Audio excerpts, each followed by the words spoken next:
ইমান ধুনীয়া হয়নে? আজি ওচৰৰ পৰাই লগ পাইছোঁ, সঁচাকৈ খুব ভাল লাগিছে। আৰু মই আপোনাৰ সঁচাকৈ বহুত ডাঙৰ ফেন, সেই তেতিয়াৰ পৰাই মৰি লওঁ।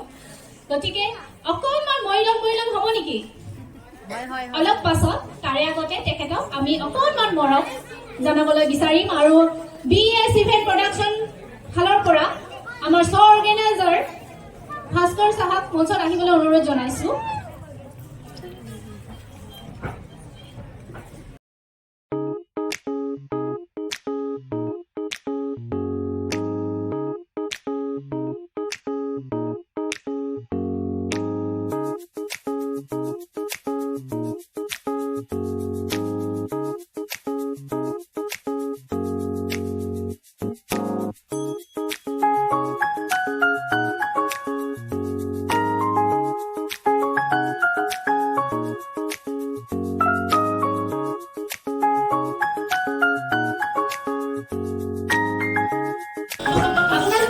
কিয় কৰিছে বাৰু?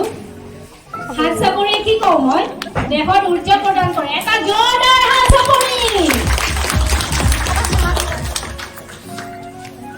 আপোনাৰ ফালৰ পৰা এই ইভেন্টৰ বাবে অকণমান কেনেকুৱা লাগিছে আহি আজি? Thank you. নমস্কাৰ, উপস্থিত সকলোকে আন্তৰিক শ্ৰদ্ধা জনাইছো। আৰু কি খবৰ সকলোৰে? ভালে আছে নে? অকণ জোৰছে কাৰণ মই সেমেকি আছে যেন পাইছো। গৰম লাগিছে।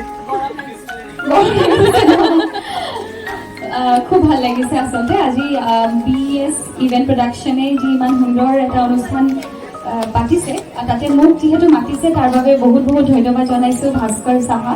Bhaskar, thank you so' much for having me here. আৰু কথাটো কোৱাৰ আগতে এবাৰ কৈ লওঁ, আজি মোক কৈছে যে মৰিলং নাচিবলৈ কৈছে অলপ পিছত, কিন্তু দুৰ্ভাগ্যবশতঃ মই মৰিলং নাচিব পৰা আচলতে আজি মই ড্ৰেছ পৰিধান কৰি অহা নাই। আজি কিন্তু মোৰ ড্ৰেছযোৰ খুব ভাল লাগিছে। কেনেকুৱা লাগিছে বাৰু? আপোনালোকৰ ভাল লাগিছে নে?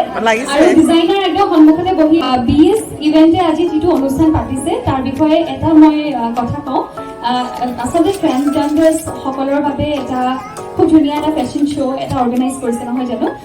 আৰু এটা কথা গম পালোঁ যে তেওঁলোকে উইদাউট এনি ৰেজিষ্ট্ৰেশ্যন ফিজ আজি এটা ফেশ্বন শ্ব' ধুনীয়াকৈ তেওঁলোকৰ বাবে অৰ্গেনাইজ কৰিছে, যিটো এটা খুব ডাঙৰ কথা। গতিকে BS ইভেন্ট প্ৰডাকশ্যনৰ যিসকল মেম্বাৰ্ছ তেওঁলোকৰ বাবে এটা জোৰছে হাত চাপৰি হ'ব লাগে ইমান ধুনীয়া এটা পদক্ষেপ লোৱাৰ বাবে। আৰু এটা কথা কওঁ যে ট্ৰান্সজেণ্ডাৰ্ছ বুলি কোৱাৰ কাৰণে মই কওঁ এইখিনিতে কথা এটা যে transgenders rights are the human rights. They have full authority to live without any discrimination from the society and without any violence. গতিকে আৰু যিসকল আজি আগবাঢ়ি আহিছে এনেকৈ ফেশ্বন শ্ব'তে হওক বা সমাজত যিসকলে নিজে নিজক চিনি পাইছে আৰু আগবাঢ়ি গৈছে উইদাউট এনি ফিয়াৰ সমাজৰ, কাৰণ আজি আমি বহুত জেগাত ইগন'ৰ কৰা দেখা পাওঁ তেওঁলোকক। গতিকে সেইটো আচলতে বন্ধ হ'ব লাগে। আৰু তেওঁলোকৰো এডুকেশ্যনৰ ক্ষেত্ৰত হওক বা হাউচিঙৰ ক্ষেত্ৰত হওক বা হেল্থ কেয়াৰৰ ক্ষেত্ৰত হওক তেওঁলোকো আগবাঢ়ি যাব লাগে আৰু সমাজে তেওঁলোককো গুৰুত্ব দিব লাগে। গতিকে আজি এনেকুৱা ইভেণ্টবোৰ য'ত ফেশ্বন শ্ব' হৈছে, য'ত তেওঁলোকে নিজকে ৰেচপেক্ট কৰিছে, নিজকে ৰিকগনাইজ কৰিছে ফৰ হু দে আৰ, সেইটো এটা খুব ভাল কথা। আৰু ইমান এটা সুন্দৰ আছিলে প্লেটফৰ্ম আজি BS ইভেন্ট প্ৰডাকশ্যনে দিছে তেওঁলোকক, তাৰ বাবে বহুত বহুত ধন্যবাদ মোৰ ফালৰ পৰা। আৰু আপোনালোকৰ এটা আচলতে জোৰছে হাত চাপৰি হ'ব লাগে তেওঁলোকৰ বাবে।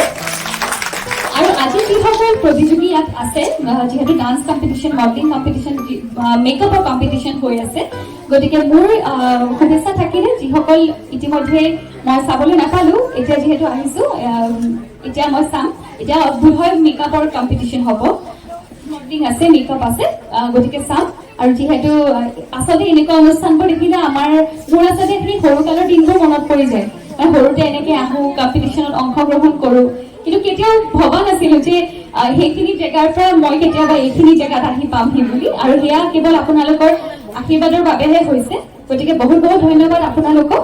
আৰু এটা শেষত বেছি দীঘলীয়া নকৰোঁ, যিহেতু ময়ো আজি অনুষ্ঠান উপভোগ কৰিবলৈ আহিছোঁ।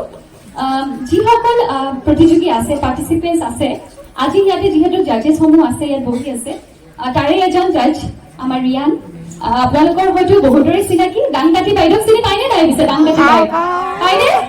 গতিকে ৰিয়ান আছে, অকণমান ৰিয়ান আহিলে মোৰ ভাল লাগিব, মোৰ এটা সাহস ৰিয়ান। যিহেতু আমাৰ একে ইণ্ডাষ্ট্ৰি হয়, মেকআপ খুব সুন্দৰ মেকআপ কৰে, makeup artist, senior makeup artist. গতিকে ৰিয়ান আছে আজি জাজৰ আসনত বহি পেলাই বহু কাম একেলগে কৰিছো আৰু ৰিয়ান এক্সেপশ্যনেলি এজন খুব সুন্দৰ অভিনেতা আচলতে, হয়নে নহয় বাৰু? হয় হয় অভিনেতা অভিনেত্ৰী কি বুলি ক'ম আৰু, দাংগাটি বাই যিহেতু অভিনেত্ৰী বুলি ক'ব লাগিব। আৰু ৰিয়ান খুব ভাল লাগিছে এনেকৈ দেখা পাই। আৰু আজি যিহেতু ৰিয়ানহঁত আছে, চব আছে, একেলগে আছে, অকণ সন্মুখলৈ যাওক। যিহেতু জাজেছসমূহ আছে, তেওঁলোকৰ কাৰণে জানো যে বিচাৰকৰ বাবে আচলতে বিচাৰ কৰাটো বহুত বেছি দিগদাৰী হৈ যায়, কাৰণ আজিকালি কম্পিটিশ্যনবোৰ দেখিবলৈ পোৱা যায় যে চবেই ইমান নিজৰ বেষ্টটো দিবলৈ যায়। আৰু যেতিয়া এটা কম্পিটিশ্যনত আচলতে আমি অংশগ্ৰহণ কৰো, চবেই এইবাৰ আমিয়ে জিকিম বুলি আচলতে আমি প্ৰতিযোগিতাটোত অংশগ্ৰহণ কৰো, কিন্তু সেয়া জানো সম্ভৱ? জাজেছসকলেতো চবকে দিব নোৱাৰে। গতিকে মই এটা কথাই ক'ব বিচাৰো যে আমাৰ দুটা মই সদায় বিলিভ কৰি আহিছো সৰুৰে পৰা, সাকসেস এণ্ড ফেইলিয়াৰ। মই ভাবো সাকসেসে আমাক সুখ দিয়ে, খুবেই আনন্দ দিয়ে, কিন্তু ফেইলিয়াৰে আমাক শিক্ষা দিয়ে। Failure is the pillar of success বুলি কয়। শিক্ষাটোৱে, আৰু এই শিক্ষাটোৱে আচলতে আমাক অনাগত দিনত আৰু ভাল ভাল কাম কৰিবলৈ বা শিকাৰ আগ্ৰহটো আমাক দুগুণে বঢ়াই দিয়ে। গতিকে আজি যিসকলে ইয়াৰ পৰা প্ৰতিযোগিতাত অংশগ্ৰহণ কৰি যিসকলে আজি উইনাৰ হৈ যাব, তেওঁলোকৰ বাবে আজি আনন্দৰ দিন। কিন্তু যিসকলে নাপায়, যদি প্ৰতিযোগিতাটোত অংশগ্ৰহণ কৰি যিসকলে আজি উইনাৰ নহয়, তেওঁলোকে কিন্তু মই বিচাৰো তেওঁলোকে যাতে মন দুখ নকৰে, কাৰণ মই কওঁ তেওঁলোকে কিন্তু আচল উইনাৰ। কাৰণ মই যিহেতু কৈছো যে failure is the pillar of success, আৰু এই যিটো যদি ফেইলিয়াৰ হয় তেতিয়াহে শিক্ষা